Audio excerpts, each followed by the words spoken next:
किसान और चट्टान। एक किसान था। वह एक बड़े से खेत में खेती किया करता था।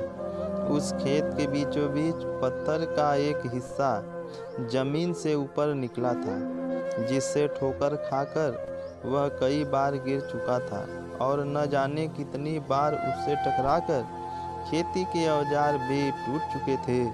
रोजाना की तरह आज भी वह सुबह सुबह खेती करने पहुंचा, पर जो सालों से होता आ रहा था, एक बार फिर वही हुआ। किसान का हल पत्थर से टकराकर टूट गया। किसान बिल्कुल क्रोधित हो उठा और उसने मन ही मन सोचा कि आज जो भी हो जाए, वह इस चट्टान को जमीन से निकालकर इस खेत के बाहर फेंक देगा।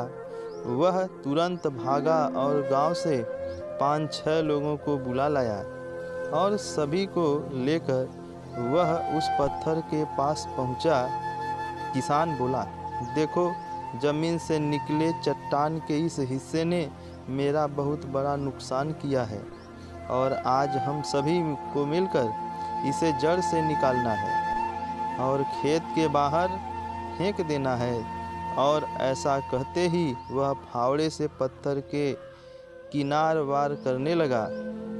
पर ये क्या, अभी उसने 1-2 बार ही मारा था कि पूरा का पूरा पत्थर जमीन से बाहर निकल आया।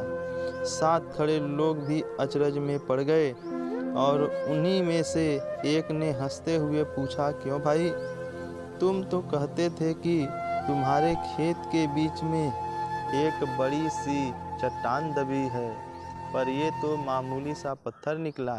किसान भी आश्चर्य में पड़ गया। सालों से जिसे वह एक भारी भरकम चट्टान समझ रहा था, दरअसल वह बस एक छोटा सा पत्थर था। उसे पछतावा हुआ कि काश उसने पहले ही इसे निकालने का प्रयास किया होता, तो ना उसे इतना नुकसान उठाना पड़ता और ना ही दोस्तों के सामने उसका मजाक बनता। कंक्लूजन: इस किसान की तरह हम भी कई बार जिंदगी में आने वाली छोटी छोटी बाधाओं को बहुत बड़ा समझ लेते हैं और उनसे निपटने की बजाय तकलीफ उठाते रहते हैं। तो दोस्तों, इस कहानी पे आपका क्या राय है, कृपया कमेंट करके बताएं। अगर कहानी अच्छी लगी हो तो चैनल को सब्सक्राइब करें। जय हिंद, जय भारत।